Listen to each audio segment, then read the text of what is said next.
So when you rotate the right stick, it will sort of blink out and then blink back in, and that was less disorientating. And then also it came with the benefit of, because at the moment most VR headsets are still wired, if you turn around and spin around a lot, you get yourself caught up in the wires.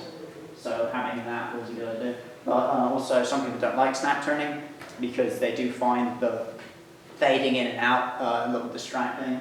So we just have regular free turning for people who could sort of stomach that. A lot of the VR stuff you just look up is just give players as many options as possible, because people just have different tendencies and leniencies for that sort of thing. Yeah, these were some of the sort of early designs of the bees, the characters, swans, things like that.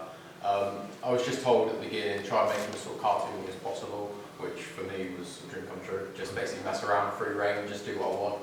And these were just some of the characters I came up with. Yeah, I mean, I don't really know what to say. They were just basic models. Of course, the modelling process afterwards wasn't so basic, but yeah, it was just simplicity. That's neat. Okay. So these are just some of the models that I made. This is more or less what they look like in the final game. So you have like a house which goes on the outside of the park, just to give the player like something to look at, so they're not just staring into empty space outside the park.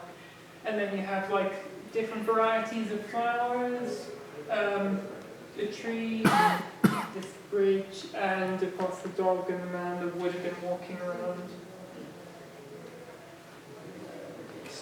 This is Rhidian stuff, basically based off the concept art I did.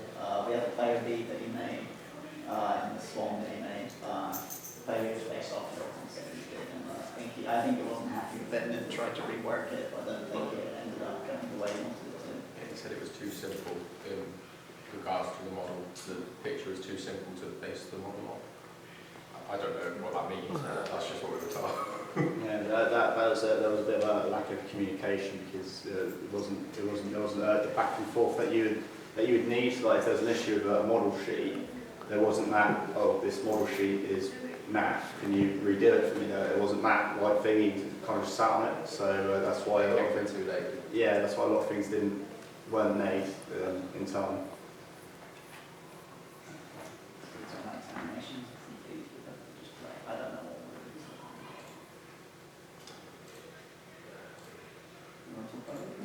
Yeah, it's the pinnacle of animation right there. That is Pixar quality. Basically, I got the model last week, so I tried to throw in a quick bone structure, skinning, all that.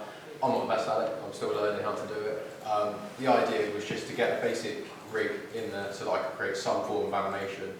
So I did a quick rundown of it, showed Jason, and he thought that the way the movement was, it fit well into our level. I did export them. Unfortunately, we couldn't get them into the level in time. Yeah, there was a rig in there. But yeah, I did think that the actual animation was quite fitting with the cartoon style of the thing, and it would be quite funny to see like a dog walking around like that. Like, yeah, having like a fully animated, realistic looking dog would have been cool, but that at the same time, it doesn't take away from the game, I felt, so I felt like that was alright. I mean, I've been looking into movements of creatures and things like that, like the Bee movie. It would have been nice to have had that time to be able to focus on movement and make it a bit more realistic, but it just wasn't the case this time, so it was sort of the best of a bad situation. No, It's the doggy being a doggy. It's meant to be a sniff animation, but I think it's a headbanger. Again, it was just the same basic rig, trying to make the movements. It was the sort of the neck part was a bit, sort of how's it called, popping out when you got the rig. It was, the skin wasn't great on it, but it's a learning curve. That's all I can put it down to. Yeah, so these were when you were trying to do about models, because we just wanted to get some practice in. Yeah, I thought if I want to get the character model, we can just put the animation over on top of it. But it was just in my free time, basically, when I had time to do so. And these were different lifts, from like heavy and light. They both look very similar, a bit jank, but I was just trying to practice on how different movements work when you're lifting different weights in boxes and medicine balls and things like that. Yeah. The one thing about not having not being able to finish animations here, it would have added a lot to the game, and it was quite I wouldn't say upsetting. I'm not going to go home and cry, but I may be a bit saddened by it. By the fact, a bit disappointed because it would have been really nice to have like the dog just mulling around like that. That'd been quite funny. If someone who's played the game and sees a dog walking like that, you'd be like, that's actually quite funny. That'd be alright. It just added an extra layer to the game that it doesn't have at this point.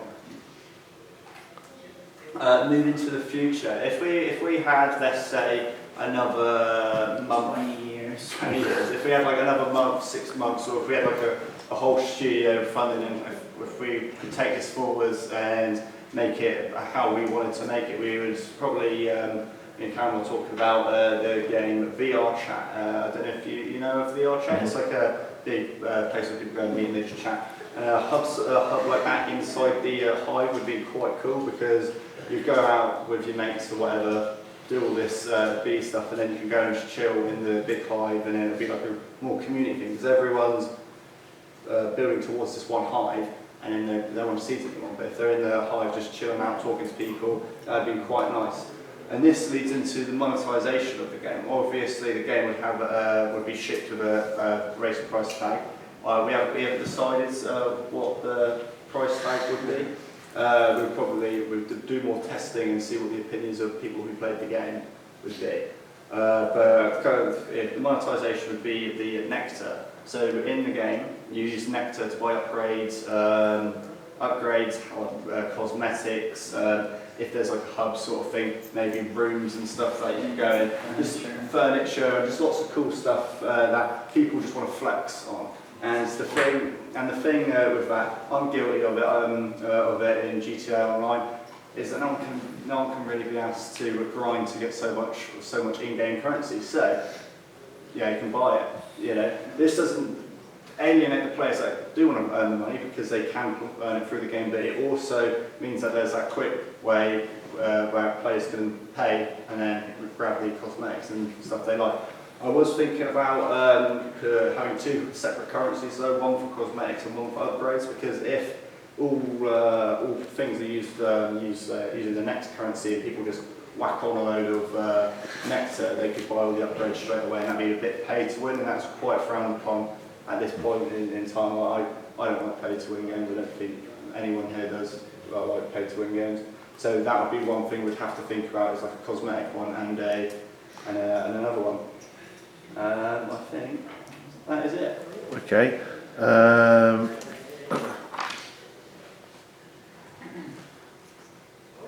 So you mentioned the whole Rhidian issue, the model and the communication stuff there. Yeah. Why didn't someone do something about that? Well, the first time I knew about it was Mike gave him a thing and it downloaded the PDF. I was doing my stuff throughout the day and I just went over to check on Rhidian and he was like, oh, I can't get this off the PDF. I'm like, how long have you been sitting on this? And then I spoke to him a couple of times saying, if you're struggling, say, it's like one of those things which is like, no one knows you're struggling unless you actually say you're struggling. And everyone would have been like, would have helped him out, like a drop of a hat. He started looking at some cartoon from like the 19-something or other, and he said, oh, I'm going to base my model on this. I said, well, no, I'll draw another model sheet. So I did. I went back and drew with sort of the neck popping out a bit more to give him a bit more variety. And it still somehow was tripping him up. I don't understand how the thing was tripping him up, but we were talking. But every time I went over there, it was always, I'm looking at this 19, whatever it is, B character, and I'm modelling it on that. But he had like several model sheets he was looking at. I don't know how. So Brandon, did you talk to him much about that, did you? No, I didn't really talk to Rhidian at all. So there straight away is where it broke down. Okay. All right. You would occasionally I just mostly lie just about went on progress to as well. Yeah, you would sometimes be like, oh, the beat's ready to go, and then you turn around, he's either completely scrapped it right as soon as he got through the door, or he just immediately started doing it, and then that was a little bit frustrating. So it would have been a good idea either one of you sit down and gone through it with him, or contingency plan, someone else works on it as well. Yeah, that's what we ended up doing with making the dog and the person and stuff. But yeah, I did feel like, I was a bit, I was too busy focusing on my own work. I was just like at the beginning of the day, scrum, you're doing this, you're doing this, you're doing this, then I'll do what I was doing. If I was to do it again, I would try and talk to everyone like, at least once an hour. I would say it's fair enough, and I think if I were to improve, that would be something I would do to do it better. It's a real shame that Mike didn't get his stuff in there. I think honestly, the truth of it is the fact that we didn't want to offend Rhidian in regards to keep pushing him, like, you know, keep prodding and say, do this, do this. You don't want to sort of upset him, you know, you want him to sort of help him out, but you've also got to be a bit more strict to sort of say, look, we need to do Yeah, I think he should have been more strict because Yeah. at the moment it's like any of your stuff's in there, and that's that was silly. You know, you should have given him a bollocking basically. You know, we're not starting off really nice, and he didn't take the bait. You know, talk to him a little bit more, say, look, you know, you're letting us down here. Blah blah. Try to keep him motivated. Yeah. It's just you know, Okay. Yeah, that's All right. one issue I had is I didn't as much as want to offend anyone with the thing. I think that's a thing I need to kind of let go of, you know. Yeah. Because if I'm a team lead, it's like I think when I've listened to you talk to him, you're not offensive at all. But, you know, you're being constructive. You know, but I think sometimes you are a little bit too nice. I do. Okay, all right. I think don't be afraid to say exactly what you think. Just do it constructively. I mean, I don't want to dob him in a little, but like when you go over sometimes and you see over his shoulder, he's just watching YouTube. It's a bit like, you know. Just Well, yeah, you got to have the guts to say you shouldn't be doing that, basically. Okay, all right. So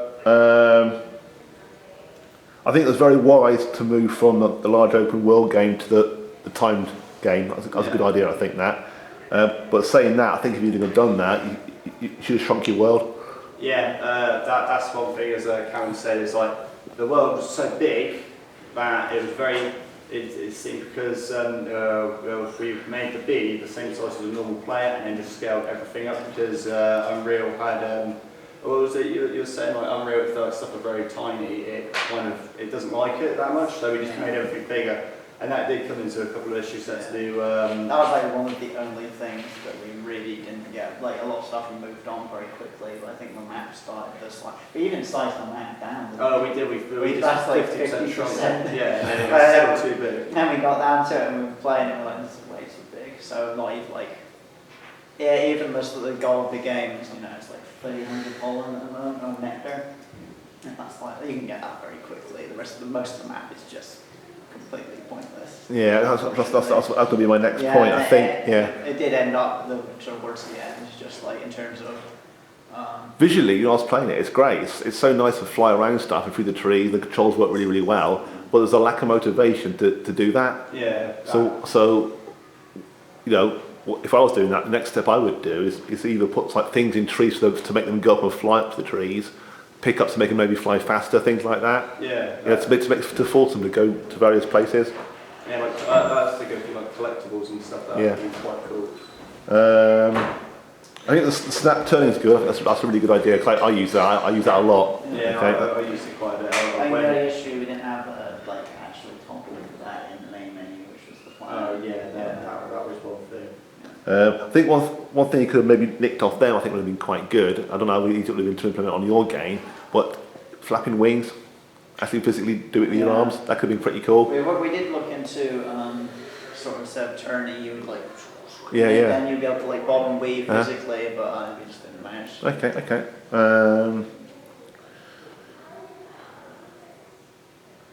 Can you just go over the monetization again, which is basically on the pickups and upgrading for pollen, yeah? So the grab wacky, I think.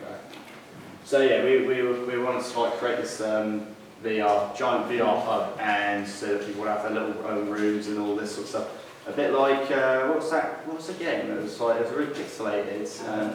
Habbo Hotel, like Habbo Hotel. People buy clothes, buy their own rooms and all that sort of stuff.